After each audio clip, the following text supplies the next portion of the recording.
chinek ko yung libro ko kasi kahit nung high school pa lang ako and college, ang hilig ko na talagang mag-ipit ng pera sa libro hanggang sa nakakalimutan ko na lang na may pera pala ako dun. Kaya pag nakita ko na may pera ako sa libro, alam mo yun, namamangha na lang ako. Wow, magic! So, uumpisahan ko na guys, i-impake itong mga perfumes and mga babasagin kong pang-display. Then, the rest, ipapamigay ko na yung mga ibang pang-display. Ibabubble wrap ko guys, yung mga babasagin na to. Yung mga pabango guys na hindi ko ginagamit, yun yung i-impake ko na. Tapos yung perfume ko na ginagamit, yun yung iiwan ko. Ito nga pala guys, yung penguin keychain kasi yan na regalo sa akin ng ate ko. Then, pag tinouch mo yan, ayan, nailaw siya. Ito pa yung birthday gift sa akin ng ate ko nung 2019.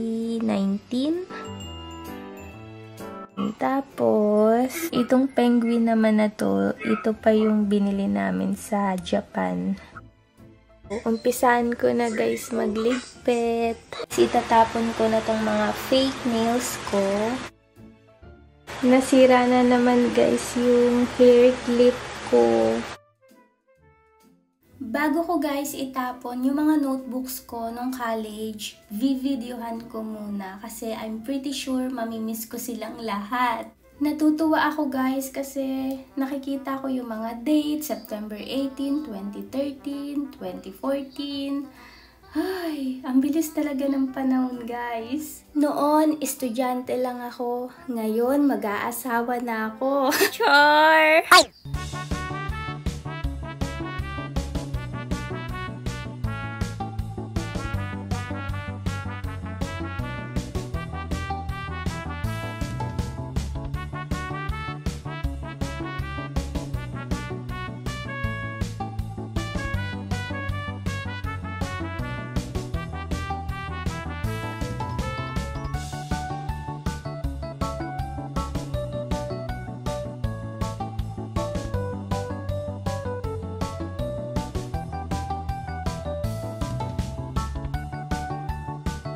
Ayan guys, itatapon ko na rin itong Clio Cushion na binili ko. Ilang beses ko lang guys nagamit yung cushion na to, na expired na lang lahat-lahat, hindi ko man lang nagamit.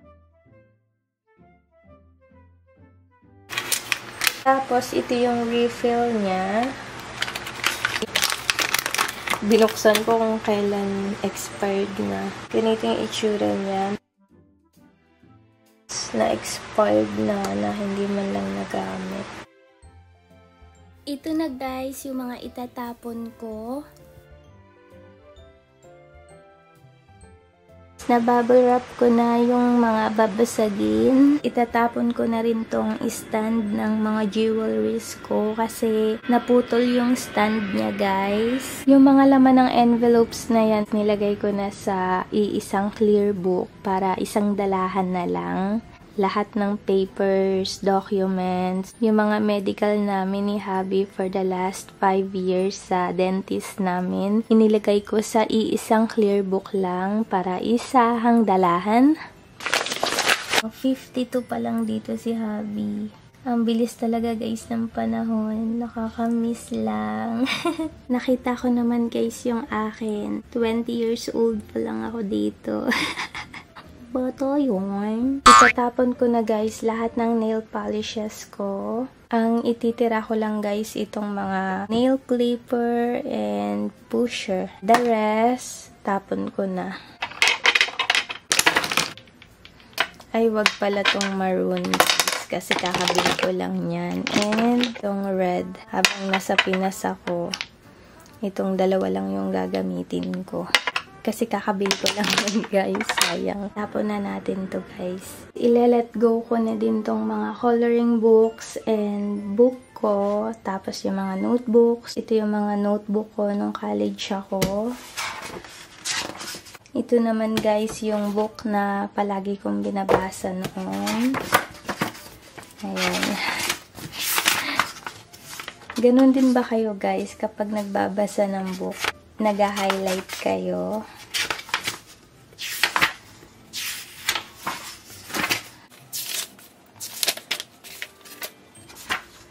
Ayan guys.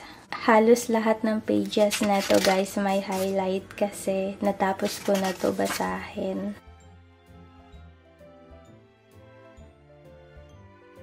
Ito naman guys yung coloring book ko. Mga hindi ko pa yan tapos. 2 coloring book lang guys yung dadalhin ko sa US. Ayan. Ito lang guys yung natapos ko dito.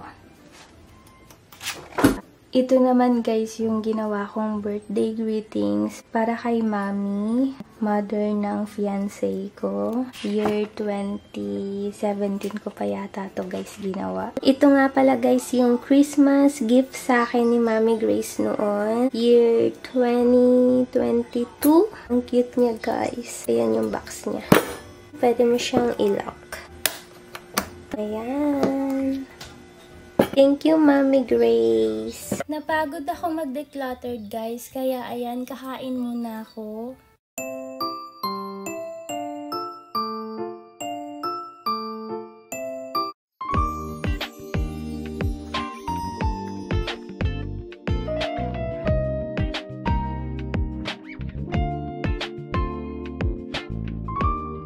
Hi guys! Ayan, sobrang mabibisi na naman ako today. Marami akong dapat gawin. Pagpasensyahan nyo na guys kung haggard yung face ko dyan kasi ramdam ko na talaga guys yung pagod.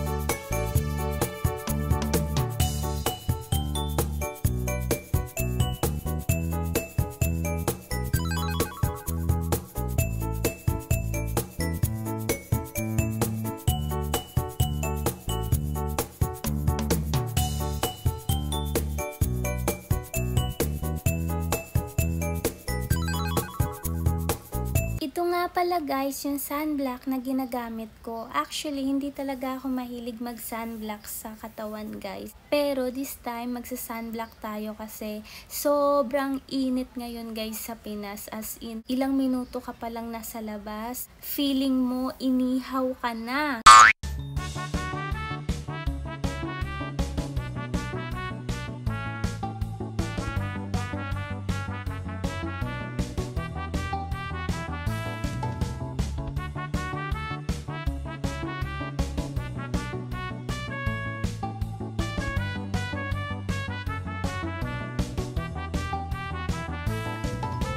Bumili ako guys ng orange sa Alfamart, then ito yung breakfast ko. 9 days ako guys na hindi magkakanin, kaya ayan, puro lang ako prutas. Pagkatapos ko pumunta sa bangko, pumunta naman ako guys sa bookstore. Bumili lang ako ng brown envelope and plastic envelope. Nung nagpapa-appointment ako para sa medical ko, nabasa ko na kailangan ng applicant na magdala ng short brown envelope. Kaya ayan, bumili na ako guys.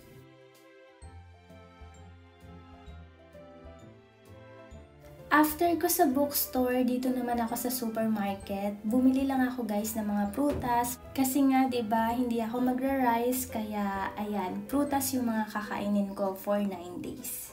Pumunta ako guys sa RCBC. Na grocery ako guys sa Cash and Carry. Malapit siya guys sa tinirahan ko dati. Bumili lang ako guys ng egg, Skyflakes. Bumili rin ako guys ng banana. Ito guys yung latundan. Tapos yung malaking banana. Kasi guys hindi ako magra-rice hanggang sa magpa-medical ako. Tapos bumili ako ng oranges. Bumili rin ako guys ng lime. 2 pirasong ripe mangoes. Bumili rin ako guys ng luya kasi papakuluan ko to. Iinumin ko with lime. Kailangan ko guys uminom ng mga ganyan kasi nga sa April 19 na guys yung aking medical. Bumili rin ako guys ng sterilized milk kasi sabi nila maganda daw guys uminom ng sterilized milk before your exam.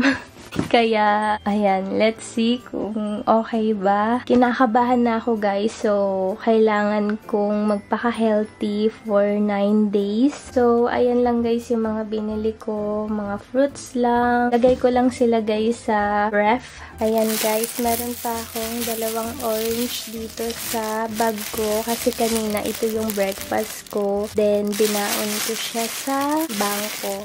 Ayan, lagay din natin ito sa ref.